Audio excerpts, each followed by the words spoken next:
Donc, bonjour à tous et bienvenue parmi nous aujourd'hui pour célébrer ensemble le Flutter Festival. Et je suppose que si vous êtes ici, ça veut dire que vous avez un minimum d'intérêt pour la technologie Flutter, hein. Donc, aujourd'hui, je vais vous parler plus spécialement du back-end en Dart. Donc, je pense que chacun de nous, on s'est déjà posé des questions. Donc, on a développé des applications avec des back-ends comme Firebase, Django, Node.js et tout le reste. Mais il serait quand même intéressant de rester dans le bain du langage de notre framework Flutter, qui est le Dart.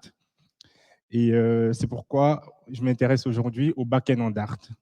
Donc, en fait, il y a une solution qui pourrait bien marcher dans le futur. Donc, mon petit parcours, hein, moi, Thierry indiqué. Donc, j'ai un bachelier en mathématiques informatiques et je suis actuellement étudiant en master ingénieur civil à l'Université de Mont. De quoi on va parler aujourd'hui? Premièrement, je vais vous présenter en gros c'est quoi la technologie ServerPod. Ensuite, on va voir comment est-ce qu'on peut la mettre en place. Et par la suite, on va essayer de voir un tout petit peu comment est-ce qu'elle marche et quelques autres fonctionnalités et comment déployer son application.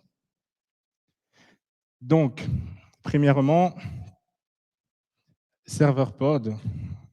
C'est quoi ServerPod? Donc, c'est une technologie nouvelle, je vous rassure, il n'y a pas de... Donc, c'est très compliqué, donc ça a été d'autant plus compliqué pour moi de préparer cette présentation. Donc, c'est une librairie qui est apparue l'année dernière, pas trop connue, aucune vidéo sur YouTube. Il y a une qui est apparue il y a 2 semaines, donc c'est déjà ça. L'avantage premier de ServerPod, c'est le fait de générer automatiquement le code côté client. Ça, c'est ce qui m'a séduit avec ServerPod.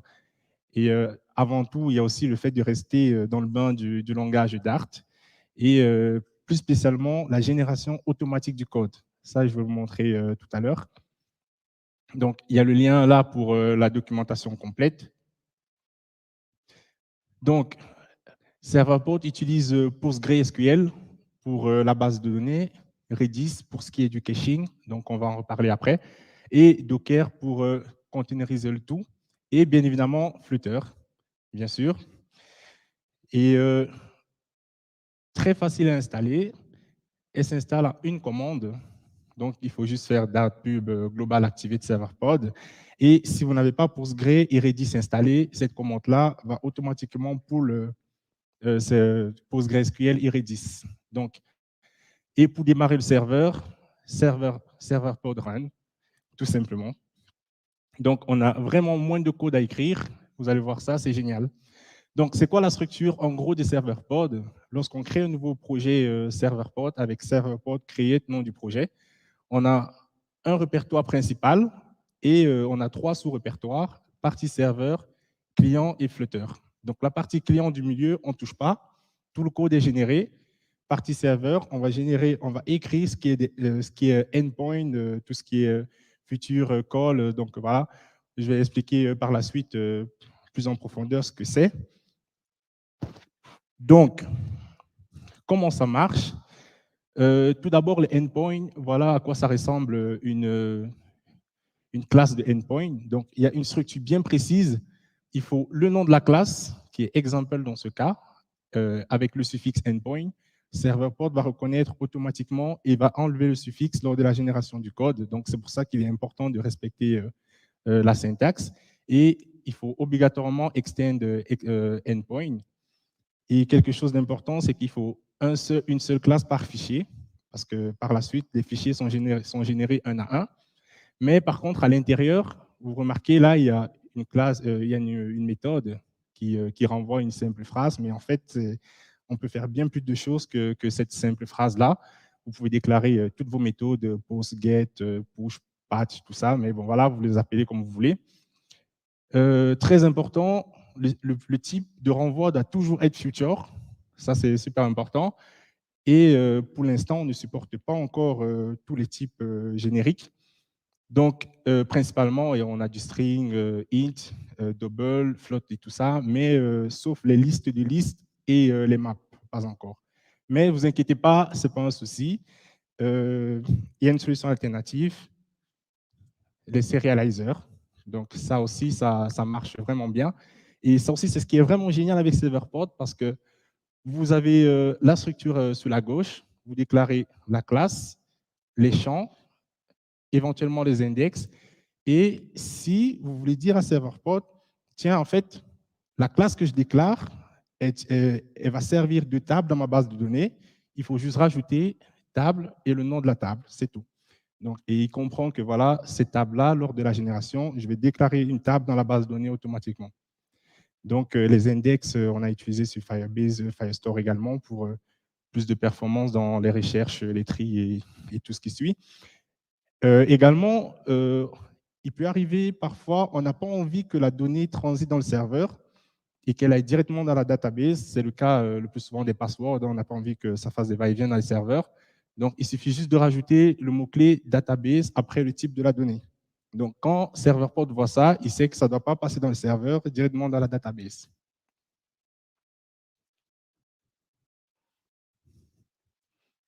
Donc, génération du code.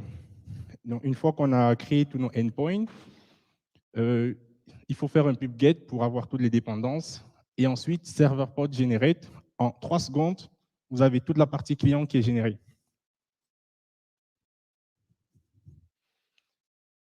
Donc, pour le moment, Serverport, enfin, je l'ai déjà dit, c'est une technologie nouvelle qui grandit encore.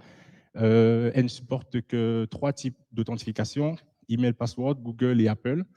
C'est juste les librairies à importer, mais sinon, le cheminement est le même qu'avec Firebase et tout le reste des frameworks qu'on a déjà utilisés pour les back-ends.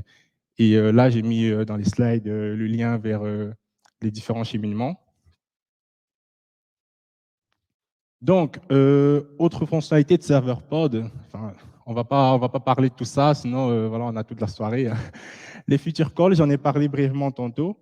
C'est en fait une fonctionnalité très importante qui permet en fait de programmer une action dans votre back-end. Donc, vous pouvez dire dans 2 jours, il faut envoyer un message global à tous les utilisateurs. Ça, il faut déclarer dans feature calls. Donc, et vous pouvez mettre le délai que vous voulez. Ça dépend de vous. Et je suis passé trop vite. Le caching, en fait, le caching, c'est en fait ça le rôle de Redis. Et ça nous fait gagner en performance. Comment est-ce que ça nous fait gagner en performance?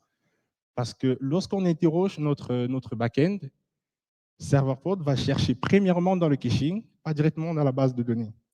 Et si seulement l'information n'est pas dans le cache, il va dans la base de données, il récupère l'information, il stocke dans le cache avant de renvoyer.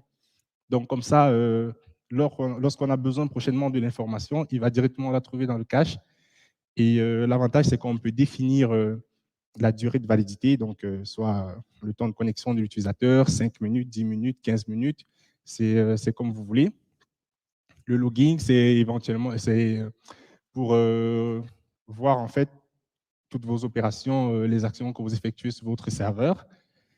Et Serverport supporte aussi les file uploading, en fait, mais il y a un certain protocole à suivre.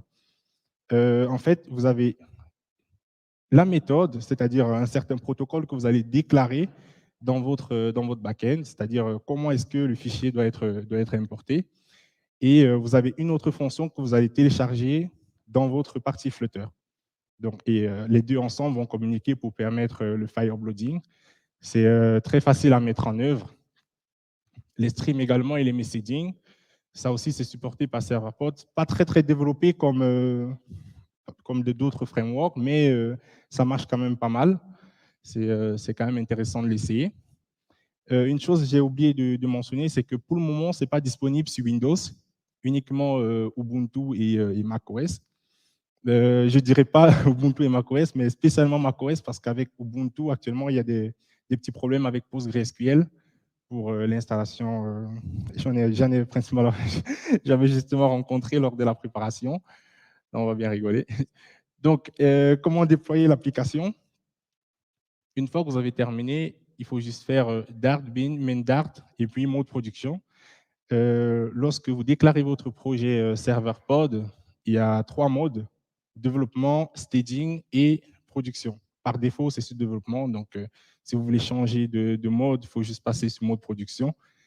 Et ça se fait assez rapidement. Et je vais vous montrer, il y a un fichier password dans le dossier config qui modifie en fait la configuration en fonction du mode de travail, c'est production ou alors développement. Et une chose qui est aussi intéressante, c'est que on peut déployer sur plusieurs serveurs en même temps avec serveur pod. Et dans ce cas, il va juste falloir rajouter après production l'ID du serveur. Mais ce n'est pas grave, sur certaines fonctionnalités d'AWS, il est compliqué de mettre des ID sur plusieurs serveurs. Donc, même le même ID sur plusieurs serveurs, ça passe également. Ça, il n'y a pas de souci. Donc, je vais donc vous montrer.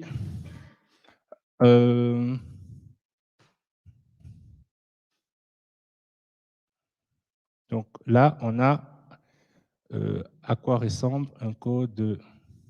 Donc là, je vais me placer dans mon répertoire projet. Et donc, je vais juste le lancer avec Visual Studio Code, montrer à quoi ça ressemble. Voilà.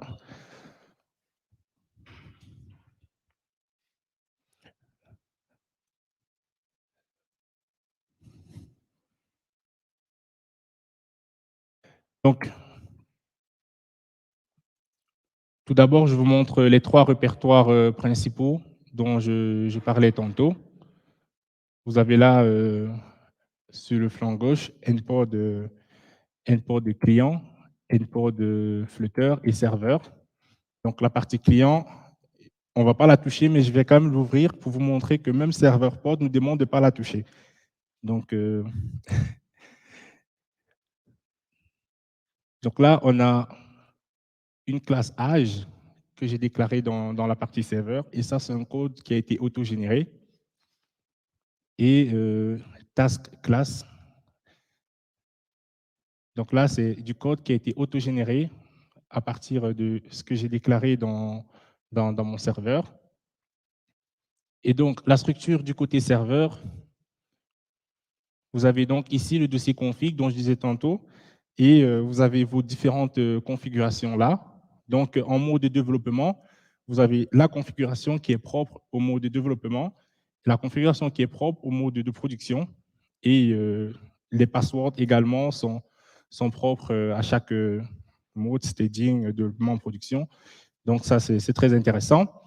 Donc, directement, on va voir à quoi ça ressemble les endpoints. Là, c'est un endpoint que j'ai créé vite fait. Donc, vous voyez bien là, j'ai respecté la syntaxe. J'ai mon task endpoint et puis je demande à mon code de me supprimer une ligne. Et là, la session, il y a un argument session en premier. Ça, c'est très important parce que ça permet en fait l'identification de l'utilisateur avant l'accès à la base de données. Donc, toutes les fonctions à l'intérieur de endpoint, il doit toujours avoir le session en premier, toujours le futur et avec un await, bien sûr. Et ici, je parlais des future calls. Donc là, vous avez un dossier où vous devez déclarer toutes vos fonctions d'appel futur. Si vous voulez programmer des actions avec votre back-end, c'est dans ce répertoire-là. Et bien évidemment, un par fichier avec une syntaxe qui est bien respectée. Vous voyez là, example underscore futures. Et là, c'est du code autogénéré à partir des classes qu'on a déclarées. Et là, vous voyez, il m'a créé directement la table, tax table, et j'ai dû rien faire. Donc voilà, et ce que je disais, c'est que j'ai fait une petite application To Do qui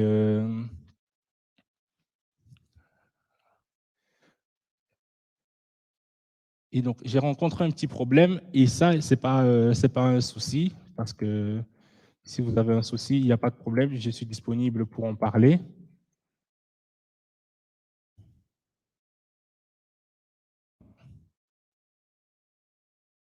Mais j'ai juste, en fait, le but, c'est de montrer, en fait, comment est-ce qu'on peut faire de la communication avec le côté serveur Donc, avec la base de données Postgre, comme je disais tantôt, il y avait un petit souci. Donc, j'ai fait l'application pour vous montrer comment ça marche, mais malheureusement, j'ai eu un petit souci avec ça, mais c'est pas grave. Si vous avez des questions, il n'y a pas de souci, je peux avoir du temps pour en parler. Mais j'ai quand même mis une barre en dessous qui signale lorsque on a effectivement communiqué avec le serveur. Donc là, je vais ajouter une tâche. Elle ne va pas s'afficher, hein, donc vous inquiétez pas. Je mets n'importe quoi. Et submit. Voilà. Et si je veux delete une row, je rentre non, je submit. Et là, il me dit que la connexion a été refusée. Donc en fait, c'est ça que je disais avec PostgreSQL. Il y a un problème avec les connexions de host, port et tout ça. En fait, on est encore en train de travailler dessus, mais c'est un problème qui est quand même assez embêtant sur Ubuntu parce qu'il faut après tout reconfigurer soi-même. Par contre, sur macOS, ça se fait automatiquement. Donc, ce problème-là, vous ne le rencontrerez pas sur macOS. Et donc, bien vérifier que le serveur est lancé. Et donc là, on va le voir avec Docker sur...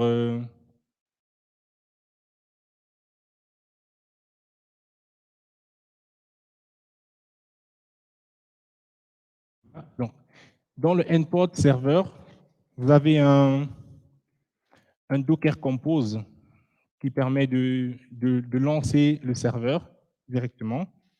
Donc, c'est un Docker Compose up, nb et -build.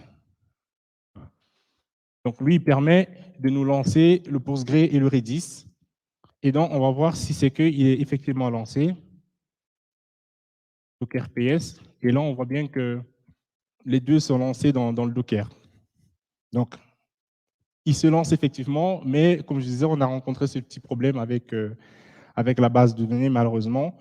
Mais je partagerai avec les slides le GitHub et je mettrai à jour le projet. Ça, il n'y a pas de souci. Donc, je pense que c'était tout pour ServerPod.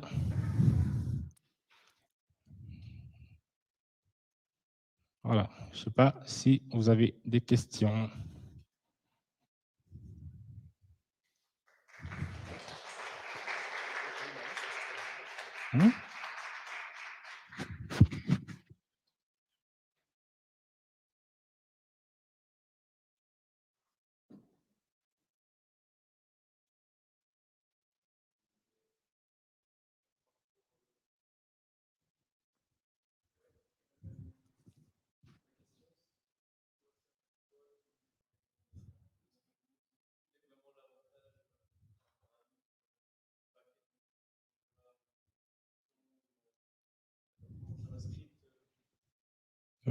Attends, le micro parce que c'est pas assez. Vous pouvez venir pour poser comme ça, il y a tout le monde qui vous entend. S'il vous plaît. Oui. Bonsoir. Ma question est pourquoi ServerPod au lieu d'un back-end écrit en Java avec Spring Boot qu'on peut démarrer aussi très rapidement, qu'on peut mettre en place facilement une API, ou alors je sais pas un back-end en JavaScript avec Nest.js ou d'autres en fait. Quel est l'avantage majeur de ServerPod? Alors, comme j'ai dit au début de la présentation, l'avantage du ServerPod, c'est qu'on reste dans le bain du Dart. Donc, en tant que programmeur Flutter, on utilise du Dart. Et avoir un back-end qui utilise le Dart, c'est déjà un avantage parce que déjà, on n'est pas obligé d'étudier un autre langage spécialement. Par exemple, ce n'est pas tout le monde qui veut faire du .NET, par exemple, ou alors du Node.js.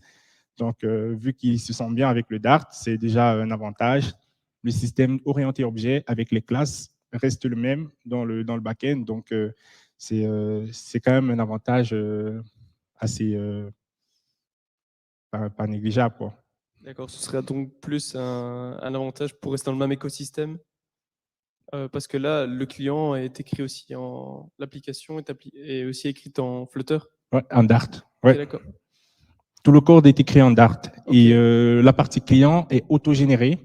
Donc, on définit juste les endpoints, tout ce qui est dans le côté serveur, tout ce qui est client est autogénéré. Et dans la partie Flutter, je ne vous ai pas montré, mais dans la partie Flutter, c'est juste une ligne qu'il faut appeler pour que tout se fasse. Donc, c'est vraiment assez simple. Enfin, j'ai déjà utilisé du Node.js pour backend Flutter également, mais Django également, mais je trouve que Serverpod quand même a cet avantage-là qui n'est pas négligeable, quoi. Ok, une belle intégration alors en tout cas. C'est une belle intégration avec, avec un client Flutter.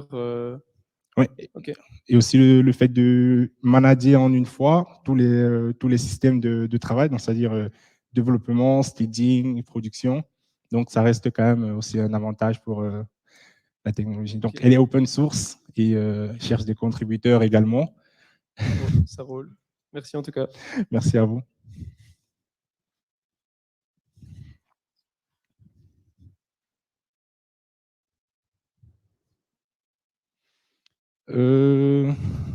Là, j'ai une question. Comment peut-on utiliser d'autres gestionnaires de bases de données que Postgres? Serverpod utilise Postgres par défaut. Donc, pour le moment, il n'y a pas de prise en charge avec d'autres gestionnaires de bases de données. Et déjà, lorsqu'on installe Serverpod t'installe Postgres parce que c'est son système de gestion de base de données qu'il utilise pour le côté serveur.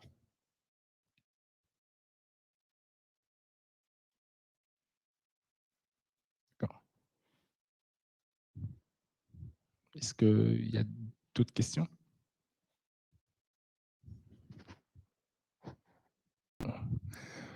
S'il vous plaît.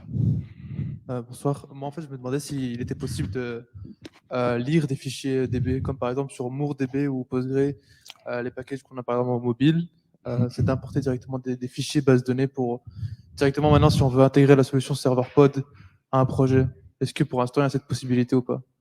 De lire un fichier DB. Intégrer le fichier DB. Parce que, en fait, par exemple, sur MourDB, Ouais.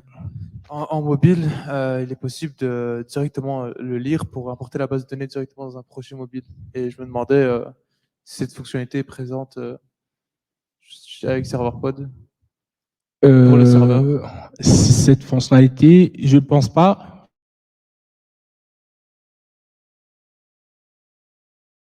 Donc, la base de données, elle n'est pas créée séparément. Donc, tantôt, je vous ai montré. Dans le code généré, vous indiquez les classes qui représenteront les tables dans votre projet. Et en faisant le code généré, il crée les tables directement dans la base de données. Ok, ouais, non, c'est bon, merci. Merci.